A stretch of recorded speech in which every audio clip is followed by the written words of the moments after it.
So all of this, as Prime Minister Carney works on the rift inside his caucus, the trade talks with the U.S. remain frozen. And with no end to tariffs in sight, the Prime Minister announced another volley of measures to keep the steel and lumber sectors afloat.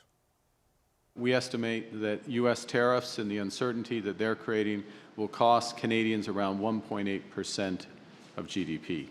That's about $50 billion lost from our economy, or the equivalent of $1,300 for every Canadian. And this is happening fast. It's a rupture, which means that our economic strategy needs to change dramatically and rapidly. The measures announced today will significantly reduce the amount of steel Canada imports without tariffs, including from most countries that Canada has trade deals with. There's also a new 25% tariff on imports of some products made of steel into Canada. That includes wires, fasteners, and prefabricated buildings from anywhere in the world. The Liberals say they'll work with railway companies to cut costs to ship steel and lumber between provinces and cut that price in half. And there's some financial supports as well, including $500 million more in loan guarantees for lumber businesses. Joining me now for a reaction to all of this, Catherine Cobden is the president of the Canadian Steel Producers Association, and Kurt Niquidet is the president of the BC Lumber Trade Council. It's good to see you both. Thank you for being here on a busy day. Thank you, David. Well, Catherine Cobden, I wonder if I can start with you. I mean, how much do you think these measures will go to insulate the steel industry from the impact of these tariffs? Well, the last time we met, you asked me to bring good news back to you, and I feel we're there in the sense that this is going to give us a fighting chance. We're quite grateful and relieved given how dire the circumstances have been for our sector as we endure 9 months of this trade war and counting. But yes, indeed, overall, we're very, very happy to see the advancement on the trade measures. Right. But there were many other things as well included in today's package that will help the steel sector. But just on this, and not to try to bring bad news into your good news, but cutting off the supply of cheap steel, putting tariffs in place on imports of other steel while you transition, this looks like it will drive up the price of steel in the short to medium term as this transition happens. What can people expect to see who are relying on steel products for the projects they're working on? Yeah, I think that we have to be realistic about what kind of impact that'll actually have. I'll remind viewers that when we put tariffs in place on Chinese steel, everyone told us it would happen the same way, and we didn't see that much of a lift. Obviously, for the steel industry's survival, we do need to see a little bit better pricing environment. The pricing environment has been deeply eroded by unfair trade. And we don't want to build our country on unfair trade. So that is hopefully kind of a value that Canadians share. But we do have to build our way through this crisis. And, we're very satisfied that this is the next step. It may not be the end of the journey, but it's an important next step to give us a fighting chance. And listen, I think having domestic supply of steel is crucial, not just for infrastructure projects, but also defense, many manufacturing that relies on steel right across the country.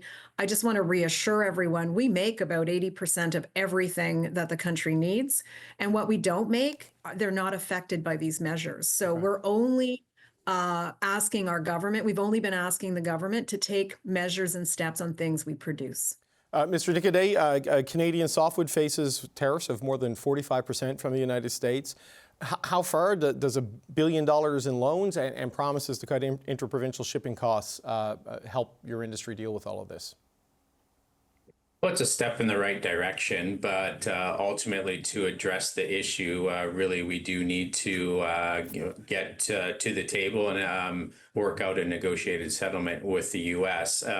There was a previous support package that was announced in August, and that was also a good step, but it was kind of slow to roll out, and we were signaling that no more is going to be needed. It was been an urgent situation. 45% really is unprecedented for the sector, and so we're appreciative. But again, we really need to solve the issue is get a negotiated settlement with the U.S. Well, what's your level of optimism on that? Because, look, every time you think you're making progress with the United States, it goes the other direction, right? And it isn't clear with whether the larger conversations or the sectoral conversations can get back on track, even though we know the Prime Minister is going to Washington next week and will speak to the President.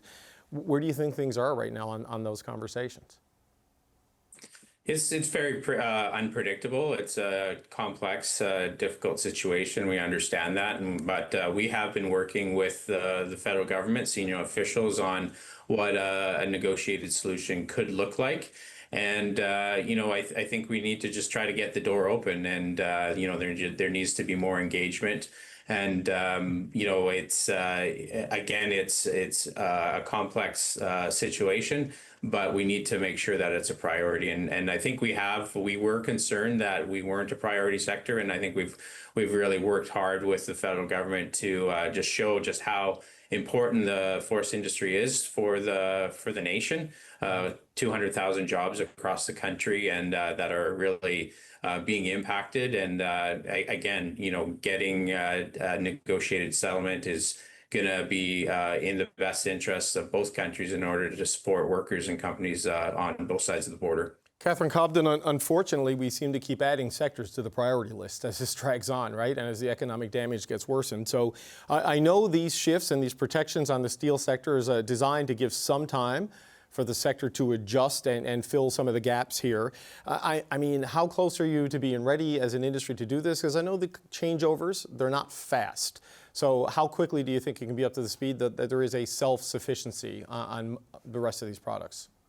Yeah, no, I think that, well, the really good news here is that we make most of what Canada needs, and we've lost a major market with the United States. So don't forget, we are looking for a home for 6 million tons of steel. We're looking for that new market. And we have opportunity in Canada now because of these trade measures that are aimed at unfair trade practices. So we have opportunity to make up some ground that was lost. And frankly, the first version of this trade remedy did not do that. I'm really hopeful this version will. And if it doesn't, we'll continue to engage with the government to ensure that it does for our very survival. And I would like to, if I may, weigh in on the conversation around the U.S. The good thing about what Canada has done here in the steel industry is it set us up very, very well to have serious discussions with the United States to show that we are as serious as they are in taking action in terms of unfair trade. That is one of the main motivators of the 232 tariffs on the steel industry by the President Trump. So today I can sit here and tell you, by strategically doing these things, I think we're way better placed today than we were yesterday. So, Mr. Niquidet, they're bringing in a Buy Canadian policy, their housing agency. They're going to use these things to try to create lumber demand. They're talking about a forest sector transformation task force. I mean, how long would a transformation take? Could it replace the U.S. market? That seems difficult. And does Buy Canada and the housing agency give you the jolt for the short term you need? No, I don't think in the short term. I think that's going to take some time as well. And in terms of some context, the domestic market is about 7 billion board feet of demand. And some of the estimates we've seen is that maybe these programs could boost it by about 2 billion board feet. But the consumption in the U.S. is about 50 billion board feet, and we're supplying about 12 billion board feet there. So it can only offset a small amount of what the U.S. brings, and so this is where access to the U.S. market is critical for us. We are supportive of growing the domestic market. We have a housing affordability issue in Canada, and we've been underbuilt, and we should be building more, and we should be building more with wood. And we should also be looking for markets elsewhere. But again, we just need to keep the overall context in mind, and just how important the U.S. and it's just critical. Market access to the U.S. is absolutely critical. I've spoken to the BC Forest Minister, Mr. Niquidet, Ravi Parmar, a couple of times over the past number of weeks, and he's each time he tells me about another town where the mill has closed or where workers are being furloughed. And obviously, you know, liquidity, Buy Canadian, all of these things that a government can do to respond to it, it is going to take time and, as you say, won't replace everything. So, I mean, what's the horizon here for a real catastrophic tipping point, do you think, if there is no resolution here with the United States? I don't mean to be grim, but I think it's important for people to know the reality that these sectors are facing. Yeah, and I think for some companies, we're pretty close to that right now, and this is where we were stressing there's a real urgency, you know, we're getting close to that tipping point, and so I think that's where you know, it's important that the government announce these measures. Again, they had announced some previous measures, but they were kind of slow to roll out. And so we were saying, like, this needs to move faster and we need more. And so I think the government is signaling today that they get that urgency, and they get that potential impact on workers and communities, because some of these communities are very dependent on the forest industry. And if a mill shuts down, there's ripple effects right throughout the community. And Catherine Cobden, similar question to you, right? Because I know we have talked about, you know, the bleeding out dynamic of the steel sector throughout this, but you say this is good news. I mean, what does this do to sort of, like, you know, mitigate the harm at this point in terms of holding things together? Well, so on December 26th, on Boxing Day, these new measures will come into effect, both the tariff rate quota measures and the expanded derivatives measures. And so within a month, we'll be in a situation we'll have an opportunity to really recapture more market share. Then it behooves us to be out there working that opportunity, and to win that business and to put competitive bids forward. So, you know, that is going to, it's, you know, the Buy Canadian policy, by the way, I've been talking to our members. We're already starting to see some of that opportunity take shape. It's small and early days yet. Right. But this is the sort of thing we need at this time. Otherwise, we are in really deep trouble. And so, you know, again, that's why we're generally much happier today than we were yesterday. But it's more of, it gives you a fighting chance, is what it sounds like. It lets you compete and bid. Right. It doesn't solve it, right? Okay. Yeah, all right. no, that's exactly the words I use, David. It gives us a fighting chance, and that's what we're looking for. You know, we really want this. We don't want the handouts, although we do appreciate, obviously, the worker supports and that sort of thing, and we do need the handouts on very specific circumstances. But what we really want is to serve our market, serve it with really good product, and, you know, be really, you know, Canada strong, I have to say. Okay, so Mr. Niquidet, just as a question on this, you know, the U.S. Lumber Coalition, they have our sector in the bullseye, and they say another support package is pouring on yet more subsidies to what they say are already existing unfair trade practices, and they're asking Donald Trump to increase lumber tariffs further in response to this. It becomes a vicious circle, right, of their tariffs create the need for support, and then their supports could potentially unleash tariffs. So are you worried that this could trigger further action from the United States?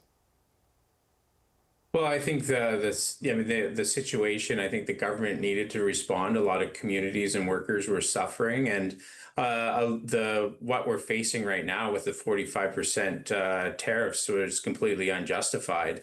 And we're challenging that in court. It's slow. It's a slow process at CUSMA dispute panels. And so I think it's one of those things where the government just needed to act to protect workers and communities. Okay, and just one final question to Mr. Niquidet, and same question to Ms. Cobden at the end. Mark Carney is going to Washington next week. It's for the FIFA draw, the World Cup of Soccer, and he does plan to meet with U.S. President Donald Trump. What are you hoping for, Mr. Niquidet, from this visit to the U.S. Capitol? Well, I think we need to, you know, get back to negotiations, and so I think anything that happens to move us in that direction would be welcome. Again, I think this is the root issue that we're facing is that we don't have an agreement with the U.S. that's enforceable, and so a long-term negotiated settlement needs to be the priority. And anything the government can do to start moving in us in that direction is welcome. Catherine Cobden, same question to you. The Prime Minister has an opportunity now to explain in very real terms to President Trump what he has done to deal with the same challenge that President Trump has been trying to address for his own industry. And hopefully that creates, a space between these two leaders where we can talk about protecting North America rather than the US and Canada. We are definitely stronger together. We all know that, at least in here on this side of the border. But for the moment, it kind of, I think, because we can see a path to fight a good fight for a bit longer in our own market, it gives us the opportunity to demonstrate that to the US in very real terms. Look, I want to thank you both for joining me on a busy day. Catherine Cobden, President of the Canadian Steel Producers Association, and Kurt Niquidet, President of the BC Lumber Trade Council. Thank you both.